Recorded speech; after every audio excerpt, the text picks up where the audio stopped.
Moving forward, San Diego leaders are giving their blessing to a controversial plan in Carmel Valley. The key changes that made this project reset a success. I mean, yeah, at the end of a shift when I'm just beat down and it's another meth addict and you just kind of want to say, what the hell's going on here?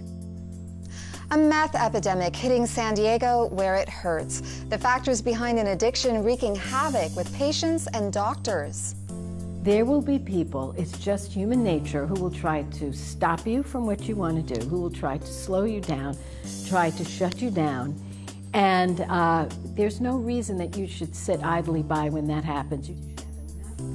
Moving ahead, with or without popular support, a California political icon shares her thoughts on standing up for what she thinks is right. KPBS Evening Edition starts right now.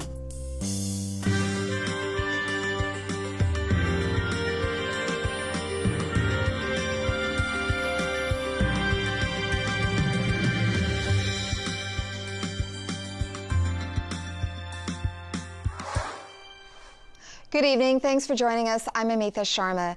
The San Diego City Council today approved the controversial One Paseo development, which has been in the works for more than 7 years. The project will build hundreds of new homes, shops, and offices just east of Interstate 5 on Del Mar Heights Road.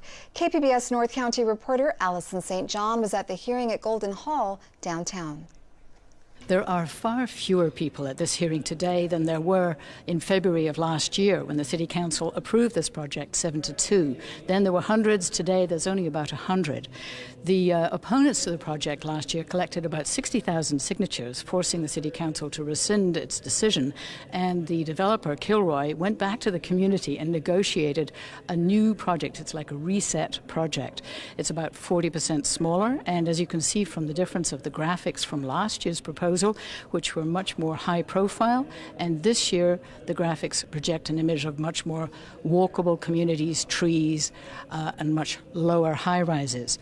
One of the biggest issues, of course, was traffic, and the number of extra vehicles per day has been reduced from about 23,000 to about 13,000. So that is something that has persuaded many people who were opposed to the project to support it, like Ken Farinsky of What Price Main Street, who was one of the main leaders of the opposition and who now supports it. The result was a compromise that in my view is pretty good. Not perfect, but reasonable, something I can support.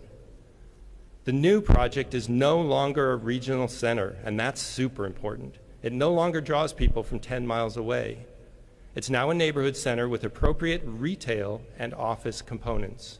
Traffic is way down, and it's no longer a walled compound. Clerk, would you please introduce discussion item 200? Yes, item 200, the new One Paseo project. City Council President Sherry Leitner, who was one of the 2 people to vote against the project last year, still continued to oppose it this year. But in the end, the project passed 8-1. Down at Golden Hall, I'm Allison St. John, KPBS News. Governor Jerry Brown today pitched reforms for the California Public Utilities Commission. They include shrinking the beleaguered regulator's authority and imposing tighter rules on secret meetings with industry.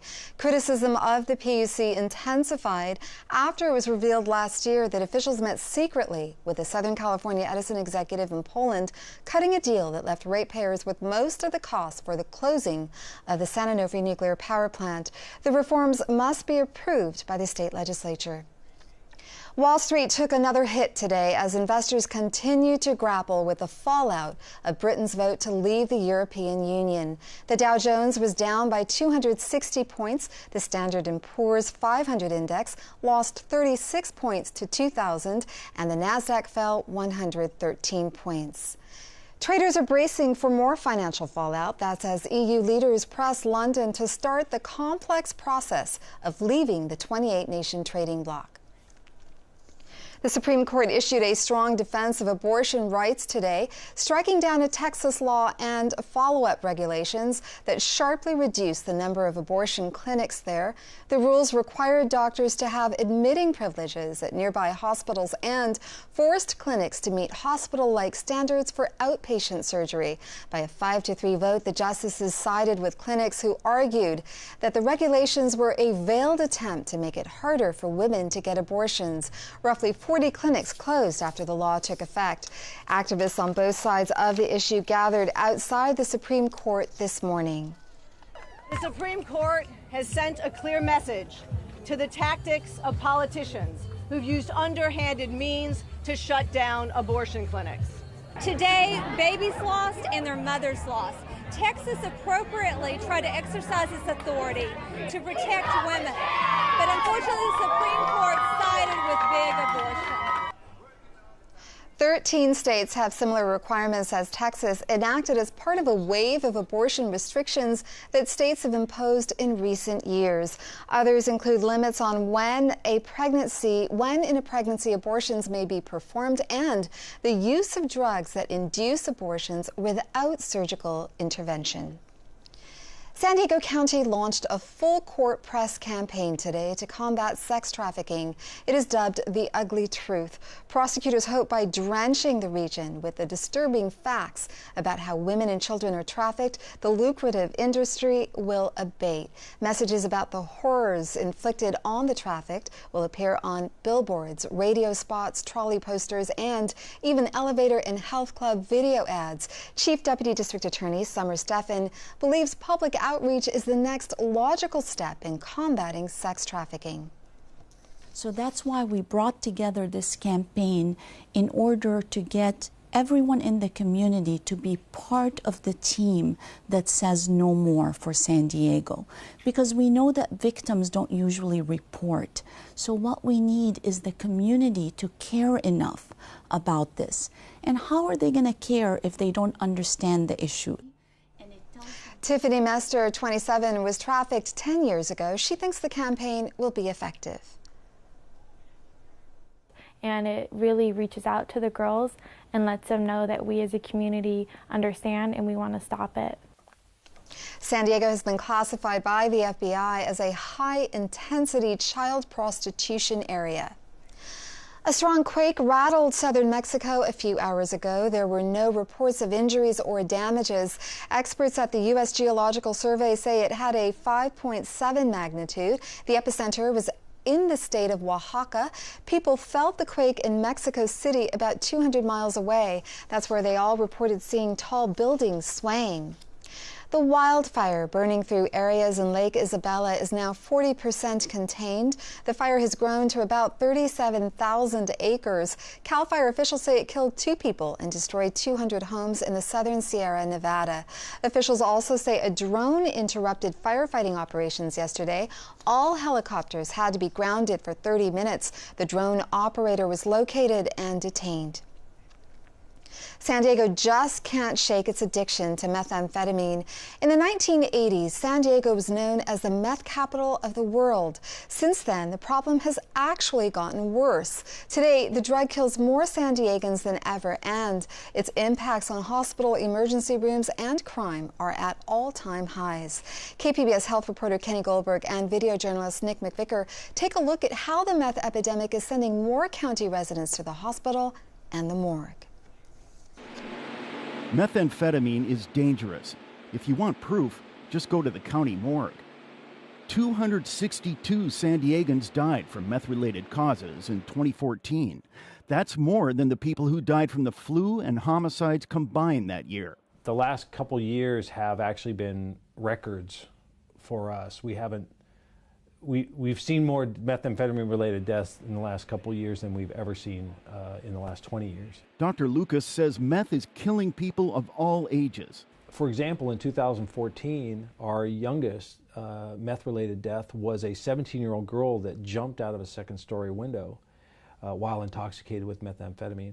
Our oldest was a 70-year-old man. Lucas explains meth can make underlying health conditions even worse. People with heart problems who use meth are at even higher risk of dying from a heart attack or a stroke. But Lucas points out the high number of meth-related deaths don't tell the whole story. The people that come to this office are really just the tip of the iceberg, a small proportion, a small piece of the pie of the methamphetamine problem. For CBC, a bigger piece of the pie is found in local hospital emergency rooms.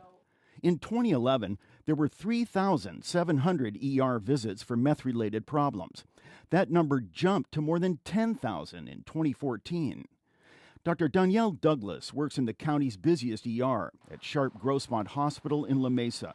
She says the situation is getting out of hand. And any doctor that says they haven't been frustrated probably wouldn't be telling the truth. I mean, yeah, at the end of a shift when I'm just beat down and it's another meth addict and you just kind of want to say, what the hell's going on here? What's going on is the meth that's being sold on the street is extremely potent and highly addictive. Combine that with the fact that long-term meth use alters the brain and can cause severe mood swings, violent behavior, and delusions, not to mention overdose and death. So what's the attraction? The high is incredible, says UCLA's Tom Fries. When it goes inside the brain, it stimulates a release of dopamine, the feel-good chemical inside the brain, that's really unparalleled. There's really no other way from either natural or chemically induced kind of phenomenon to reach that peak of dopamine. Tom Fries is the director of training for UCLA's integrated substance abuse programs.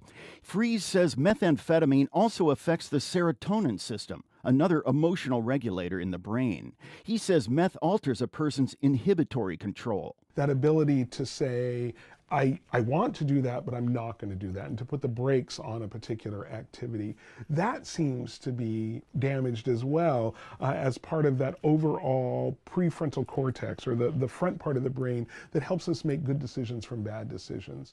Lock up all the doors, lock up all the windows, and just start shooting up drugs, and I'll stay paranoid all day. Jose Escobedo of National City started smoking meth when he was 11. Later on, he snorted it.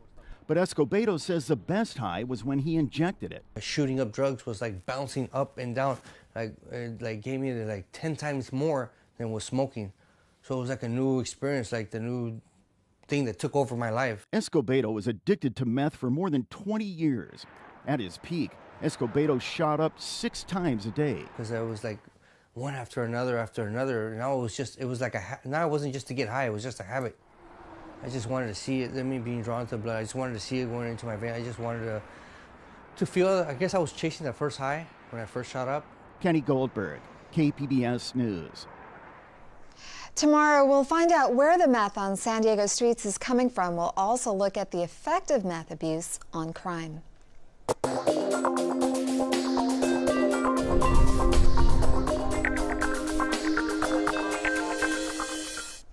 Does a noisy or dirty hospital translate to poor care? Cheryl Clark of KPBS's partner iNewsSource says in many ways, yes. She joins us now to explain.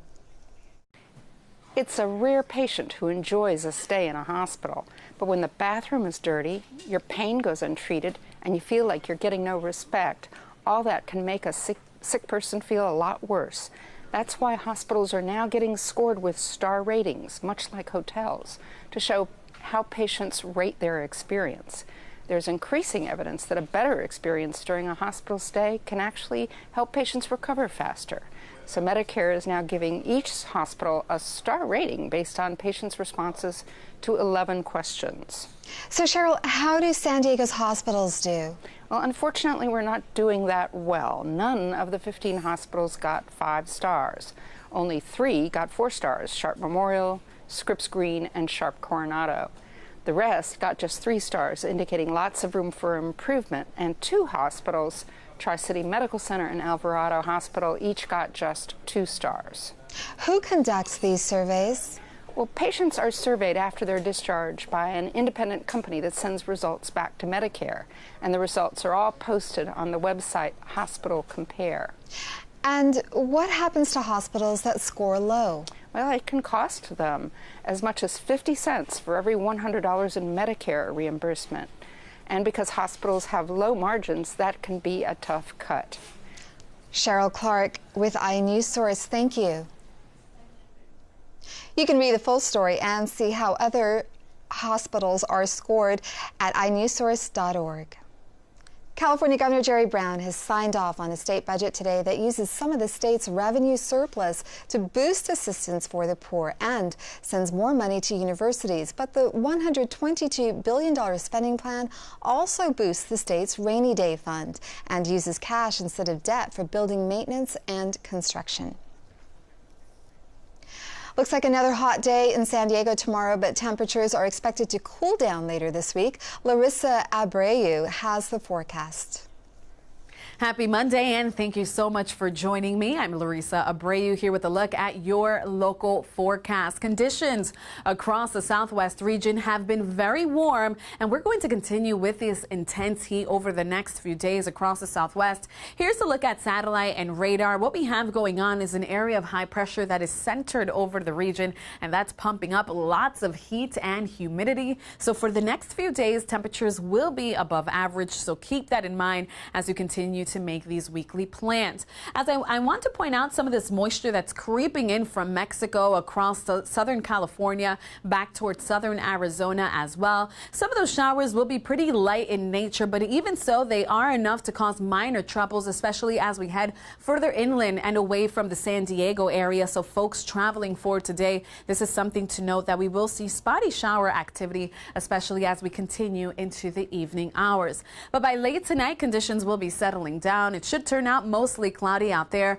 from Oceanside south towards San Diego. Chula Vista temperatures for you will be in the mid-60s. In Campo, a little bit cooler, coming in at 58 degrees. In Mount Laguna, we'll see lows at around 57 with plenty of clouds throughout tonight. As we head towards Tuesday, the interior literally is going to sizzle. Once again, that high pressure system is over the southwest, generating the heat and temperatures in the triple digits. Even so, across the southern half of California, we will definitely feel the heat as we step outside of the door. So stay hydrated, folks. Remember, exercise caution. Wear light clothing if you do have to do outdoor activities. Now, as we head towards Tuesday in the coast, temperatures will be at around 83 degrees. We're going to start off the day with plenty of fog. That marine layer will then dissipate, and it should turn out nice and sunny as we head towards the afternoon. Same deal here for Wednesday. Temperature of 81 expected, and then it gets a little bit cooler as we head towards Thursday and even into the day on Friday.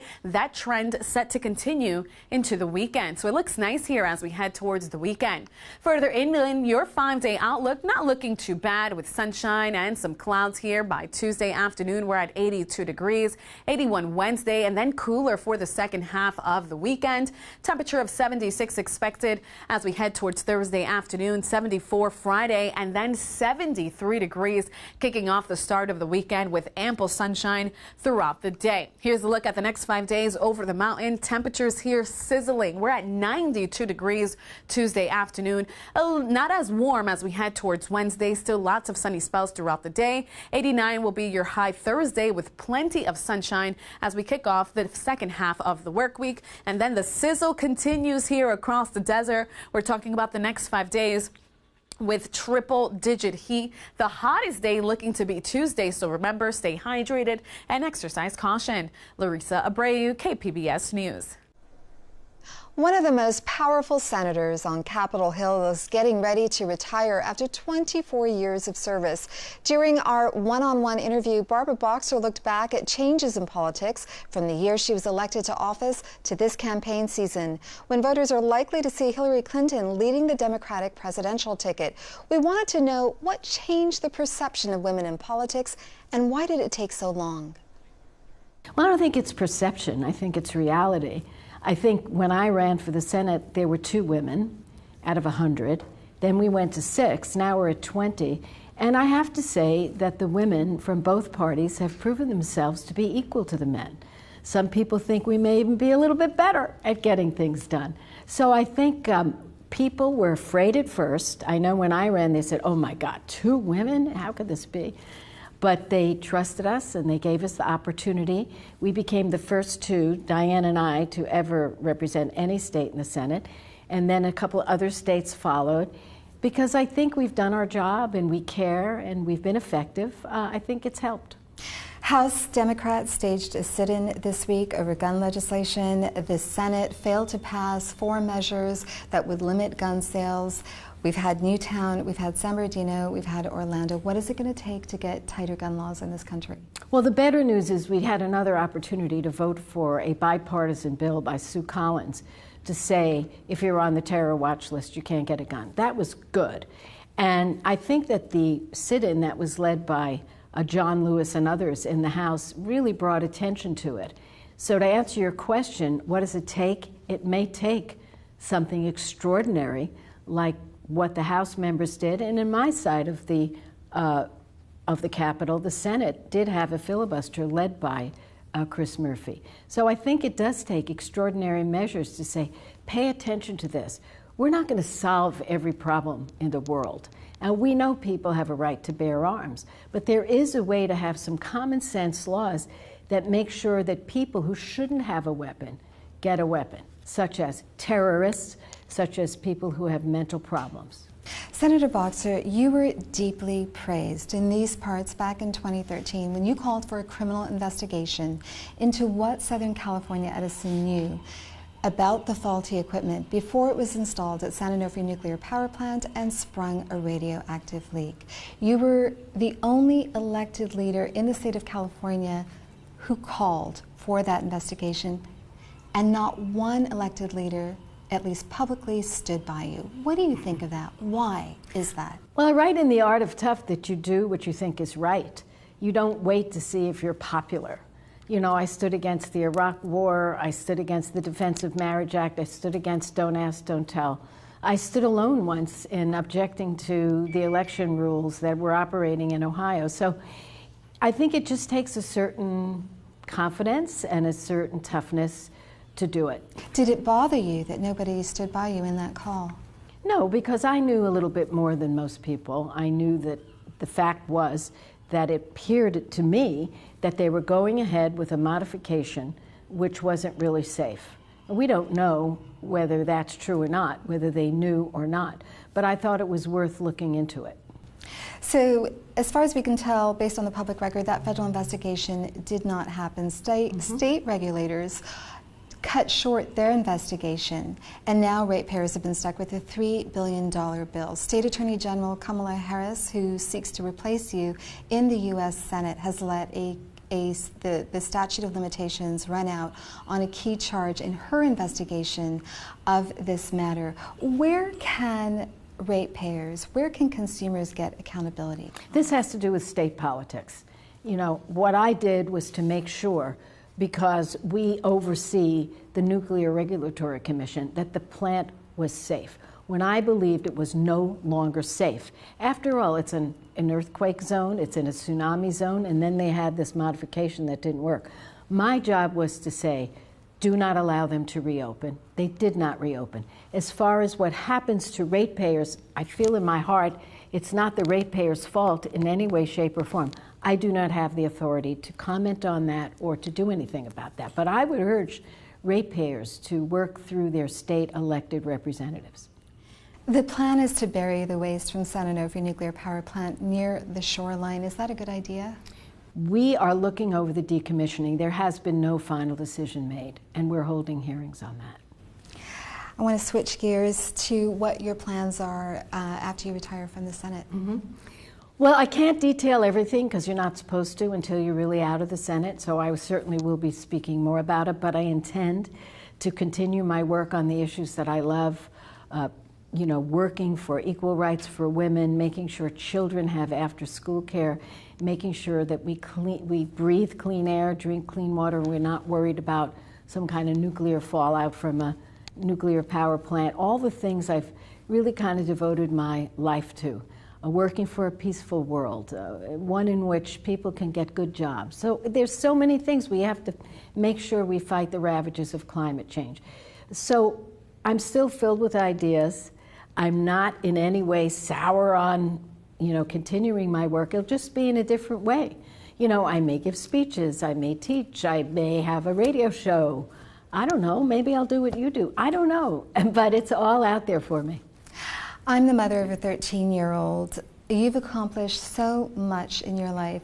I'm wondering, what kind of advice would you give to parents of young girls, and what did your mother instill in you that gave you the confidence to run for U.S. Senate?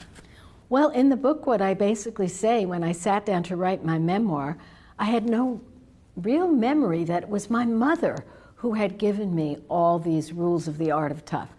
But when I sat down and I looked at those, I realized it was her. And the interesting thing is she never even graduated from high school. She was just so smart. So I hope people will buy the book for their daughters and their sons, because I don't care what field you're in. There will be people, it's just human nature, who will try to stop you from what you want to do, who will try to slow you down, try to shut you down. And there's no reason that you should sit idly by when that happens. You should have enough confidence to stand up, not by acting out of anger, but by figuring out the way to make your point and follow your dreams. Party in the USA. A record-breaking 43 million Americans are hitting the road this summer to celebrate Independence Day. That's according to recent data released by AAA, and a new study conducted by Wallet Hub shows many will head to San Diego. The city ranked 7th in the top 100 cities to celebrate the 4th of July next month. Seattle in Washington ranked 1st. Here's a look at what we're working on for tomorrow in the KPBS newsroom on Morning Edition. The San Diego City Council votes on a proposed salary boost for 911 dispatchers. How this pay hike could make a big difference. That's on KPBS Radio. You can find tonight's stories on our website, kpbs.org/evening edition. Thank you for joining us and have a great evening.